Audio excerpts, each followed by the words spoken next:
네, 영상까지 이제 봤는데요. 이제 저도 사실 저는 애가 이제 아직 없고, 그다음에 저 이 영상에 나오신 분의 감정을 똑같이 이해할 수는 없겠죠, 당연히. 제 일이 아니니까.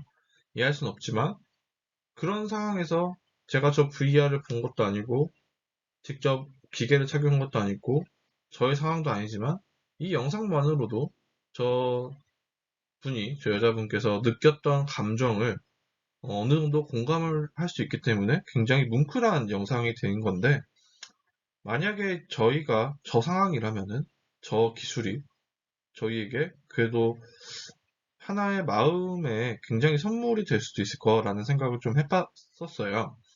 근데 이제 영상만으로도 저희가 저 분의 감정을 어느 정도 이해할 수 있었는데, 만약에 저희가 저런 상황뿐만 아니라 교육에서 필요한 상황에 이러한 다양한 기술들을 사용해서 실감나게 표현을 해준다면은 우리 아이들이 좀 우리가 오늘 배워야 하는 것, 그 다음에 우리가 앞으로 추구해야 하는 것에 대해서 보다 실감나게 이해를 할 수 있지 않을까 하는 생각이 들고요.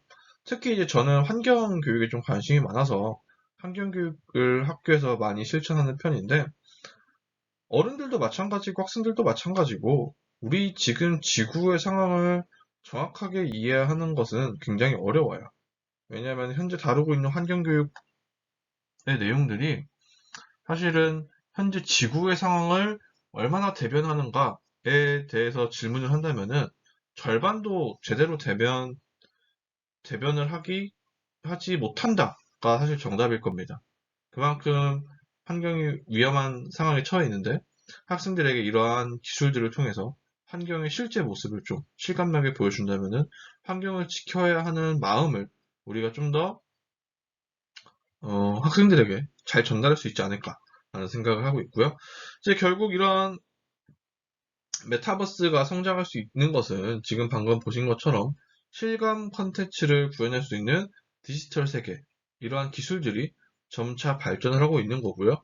그다음에 소위 MZ 세대라고 하는 세대들이 결국 비대면 서비스, 미디어 서비스에 굉장히 익숙해져 있기 때문에 이러한 소비 구매력이 굉장히 영향을 미치고, 결국은 수요가 있을 것이니까 공급이 앞으로 계속 있을 것이고, 그러한 게 메타버스의 성장 요인으로 당연히 작용을 하지 않을까 하는 생각이 들고요. 네, 마지막으로 이거는 사실 장점일 수도 있고 단점일 수도 있겠지만, 또 다른 자아라는 아바타를 만들어서 우리가 현실에서 얻지 못하는 어, 심리적 만족감, 그다음에 뭐 소통을 대신할 수 있지 않을까라는 생각을 하게 된다는 거죠. 근데 제가 걱정스러운 것은 이게 일본의 히키코모리처럼 방 안에 갇혀 있는 아이들을 만들 수 있지 않을까라는 약간 부정적인 견해도 함께 갖고 있습니다. 그래서 이런 면은 좀 저희가 기술을 배우고 있지만 이 기술과 교육을 잘 연관을 시켜야 된다는 게 이러한 면에서 좀 어, 접근이 가능하다라는 거죠. 옛날에는 방 안에 있으면 나 혼자였지만 지금은 방 안에서도 다른 나를 만들어서 다른 사람들과 소통할 수 있기 때문에 굳이 방 밖으로 내가 나와야 하는가 라는 학생들의 고민이 이제 시작될 수도 있습니다. 그래서 이제 4I라 그래서 이제 차별된 경험을 이제 만드는 거고요. 결국은 처음엔 오프라인이었다가 이제 온라인으로 와서 지금은 이제 사실 온라인 세대예요. 그다음에 줌도 온라인에 해당이 되고요. 이제 이것을 넘어서는 이제 융합의 세대가 언제 어떻게 우리 세상을 지배하게 될 것인가에 대해서는 아직 이루어지진 않았지만, 그래서 이러한 것을 준비하는 것이 이 메타버스 교육의 가장 핵심이라고 볼 수 있습니다. 네, 메타버스 플랫폼은 이제 점점 많이 확대가 되고 있고요. 이제 이 메타버스가 새로운 경제 체제 내에서 생산과 소비가 이루어지는 하나의 사회가 되어가고 있다라고 볼 수 있습니다. 그다음에 경제뿐만 아니라 다양한 사회적, 문화적 교류가 함께 이어지는 것이고요. 그다음에 이 안에서 다양한 수익 모델을 통해서 게임에 참여한 사람들이 돈을 벌어갈 수 있는 형태가 되어가고 있다라는 겁니다. 네, 대표적으로 이제 메타버스 플랫폼 몇 개만 말씀을 드릴 텐데, 네, 첫 번째는 로블록스라는 프로그램입니다. 뭐 많이 들어보셨을 수도 있어요. 그다음에 초등학교에 계신 분들은 요즘 학생들 사이에서 어떻게 보면 가장 인기 있는 게임을 고르자면은 로블록스라고 할 수도 있는데, 이건 한국뿐만 아니라 미국이 더 심하고요. 미국이 훨씬 이제 로블록스가 많이 퍼져 있고, 이제 지금 오른쪽 화면에 보시면은 이용자가 하루에 머무는 시간을 보시면 로블록스가 다른 SNS나 프로그램들에 비해서 월등히 높죠. 이용자 한 명이 하루에 평균적으로 머무는 시간이 2시간 30분이 넘어갑니다. 그 소리는 상주하는 시간이 많으면은 그 안에서 다양한 소비를 한다는 거고 거기에서 매출이 나온다는 겁니다. 그다음에 게임 개발, 뭐 아이템 판매로 연 10만 달러, 즉 1억 이상의 수익을 올리는 유저도 존재하는데 이 안에는 로벅스라는 가상화폐가 있고요. 그 안에서 내가 아이템을 만들거나 아니면 어떤 다른 것을 만들어서 게임을 만들어서 다른 사람들에게 판매를 할 수 있는 이제 하나의 가상 경제 공간이 만들어져 있다는 거죠. 경제 생태계가 만들어져 있다는 거고 거기에서 실제 수익 창출로 이어질 수 있다라는 게 핵심이었습니다. 그다음에 이제 마인크래프트 같은 경우에는 레고 같은 블록을 이용자가 마음대로 쌓아서 새로운 가상 세상을 만드는 게임인데요. 워낙 유명한 게임이죠. 오른쪽 같은 경우는 작년에 이제 비대면으로 청와대에서 어린이날을 행사하기 위해서 마인크래프트로 청와대를 이제 만든 모습이고요. 그다음에 왼쪽 같은 경우는 마인크래프트가 이제 메타버스에 좀 눈을 떠서 이 게임 공간에만 있던 마인크래프트라는 것을 현실 세계 AR을 통해서 마인크래프트를 적용하기 시작을 했습니다. 그래서 아직까지는 뭐 상용화가 제대로 되진 않았지만 앞으로 포켓몬고처럼 아이들이 현실 세계에서 마인크래프트를 이용할 수 있다라는 게 지금 마인크래프트의 정책이고요.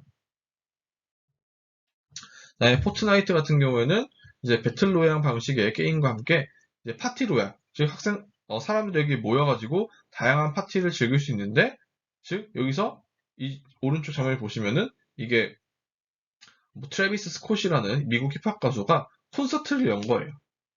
사실 저도 이해가 안 가는 게 사실 공연을 우리가 보러 간다라는 개념은 라이브를 들으러 간다. 그다음에 아니면은 내가 좋아하는 가수를 실제 내 눈앞에서 본다의 개념인데 이게 아니라 가상 콘서트는 그냥 그 가수를 본딴 아바타의 공연을 보는 건데 이상하게 사람들이 여기에 몰린다라는 거죠. 저는 뭐 딱히 관심이 없지만 왜 몰리는지 사실 모르겠지만 사람들이 몰리기 때문에 여기에서 공급과 수요가 만나서 이러한 공연들이 점차 많아지고 있습니다. 네. 이제 이 메타버스 플랫폼에서 이제 대표적으로 자신의 곡을 처음 발표했던 게 이제 BTS인데요. 이게 이제 굉장히 전 세계적으로 히트를 쳤던 노래였고, 이러한 방식 자체가 굉장히 센세이션 했죠. 한번 가상현실에서 어떻게 노래를 하고 사람들이 이것을 즐기고, 이게 앞으로 어떤 문화로 이어질 것인가에 대해서 한번 고민을 해보도록 하겠습니다. 방탄소년단이 경계에 얽매이지 않는 다양한 활동을 보여주고 있습니다. 이번엔 게임 속에서 뮤직비디오를 공개했습니다. 김수영 기자입니다. 신곡 다이너마이트로 폭발적인 인기를 이어가고 있는 방탄소년단. 요즘 미국 주요 방송 프로그램에 잇따라 출연하고 있는데 다이너마이트의 새 뮤직비디오는 뜻밖의 장소에서 공개했습니다. 드디어 공개합니다. 그 장소는 바로 포트나이트. 이용자 3억 5천만 명의 온라인 배틀게임 포트나이트 속 무대에서 다이너마이트의 안무 버전 뮤직비디오를 최초 공개한 겁니다. 게임 이용자들이 이 뮤직비디오를 가장 먼저 관람했습니다. 이용자의 아바타가 춤동작을 따라할 수 있게 한 게임 아이템도 인기를 끌었습니다.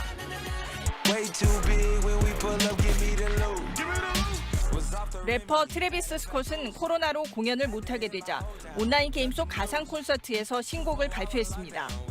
무려 1,200만 명이 동시 접속해 스콧의 아바타가 노래한 공연을 즐겼고 그의 신곡은 빌보드 싱글 차트 정상에 올랐습니다. 게임 속에서 유명 가수들의 라이브 공연 실황이 펼쳐지고 스타워즈 시리즈 같은 영화의 미공개 영상을 상영하기도 합니다. 다양한 뮤지션들과의 다양한 형태의 콜라보를 계획하고 있고 현실에서 제한되어 있는 경험을 게임을 통해서 확장해 간다라고 하는 개념으로 생각해 주시면 좋을 것 같습니다. 게임은 가상현실 속에서 친구도 사귀고 공연도 보는 사회적인 공간으로 진화 중입니다. 코로나19로 오프라인 공연이 어려워지면서 게임 속 세계로 뛰어드는 가수는 더욱 늘어날 전망입니다. SBS 김수현입니다.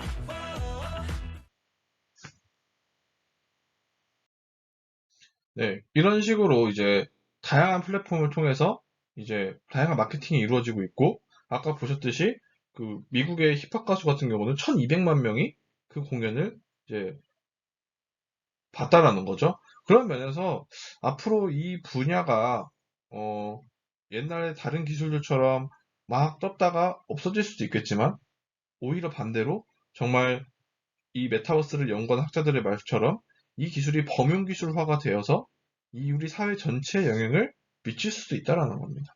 그런 면에서 이제 분명히 이제 사회 전체적으로 퍼지게 되면은 교육에도 자연스럽게 들어올 수밖에 없고, 이 콘서트라는 뭐 컨텐츠를 제외하고 그걸 지운 다음에 거기에 교육 컨텐츠를 넣는다면은 어떻게 보면은 새로운 방향의 교실, 아니면 새로운 방향의 학습, 교사 방법이 될 수도 있는 가능성을 충분히 가지고 있는 기술이라고 생각이 됩니다. 그다음에 제페토 같은 경우도 이제 뭐 3D 아바타 기반 소셜 네트워크 서비스고요. 요즘에는 사용자들이 직접 아이템을 만들어서 판매하면서 이제 돈을 벌 수 있는 시스템이 되고 있습니다. 우리나라의 블랙핑크 같은 경우에도 이 제페토라는 프로그램을 통해서 이제 사인회를 열었고요.